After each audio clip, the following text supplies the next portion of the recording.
নমস্কার, আমি সমিতা শাস্ত্রী।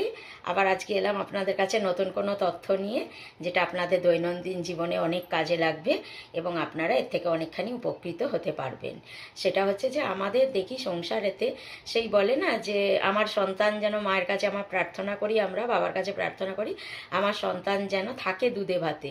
মানে টাকা পয়সা দাও না দাও, যেন খেয়ে পরে বেঁচে থাকতে পারি, সেইটুকুনি সুরাহা তুমি করো, আমরা প্রার্থনা করি। তো সেই খেয়ে পরে বেঁচে থাকার জন্য, যদি অনেকেরই তো খাবার অভাব হয়, বর্তমানে অর্থনৈতিক অবস্থা খারাপ থাকার জন্য মানুষের খাওয়া দাওয়া চাল চুলো কিছুই থাকে না। তো সেরকম জায়গা থেকে যদি ভগবানের কাছে প্রার্থনা করে এইটুকুনিও আমরা পাই, সেটাও আমাদের কাছে অনেক উপকারে দেবে। তো সেরকমই একটা হচ্ছে যে আপনারা যদি দেখেন যে অর্থনৈতিক অবস্থা যাই হোক তাই হোক, কিন্তু খাওয়া পড়ার খুব প্রবলেম হচ্ছে, মানে দুবেলা দুমুঠো ভাতও জুটছে না, এরমও অবস্থা হয়।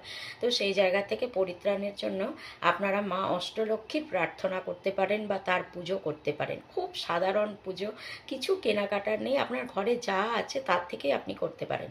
আপনার যদি কোনো রূপোর বাটি থাকে সেটা খুব ভালো, যদি রূপোর বাটি নাও থাকে তাহলে আপনারা একটা ছোট স্টিলের বাটি নেবেন। ওই স্টিলের বাটির মধ্যে অল্প একটু আতপ চাল নেবেন, 1 মুঠো মতন আতপ চাল তার মধ্যে নেবেন।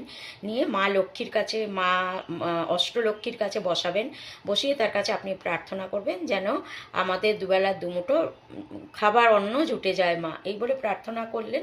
প্রার্থনা করার পর 108 বার মা অষ্টলক্ষ্মীর মন্ত্র আপনাকে পাঠ করতে হবে। সেটা হচ্ছে ওম শ্রী শ্রী ধনলক্ষ্মী আয় নম, ওম শ্রী শ্রী ধনলক্ষ্মী আয় নম। এই মন্ত্রটা আপনারা 108 বার পাঠ করবেন এবং এটা আপনারা একটানা 43 দিন এই নিয়মটা পালন করবেন। করার পর দেখুন যে আপনাদের নিশ্চয়ই মানে অন্ন কোনো অভাব হবে না, কোনো দিনেই অন্যের অভাব হবে না। আপনারা এটা করুন।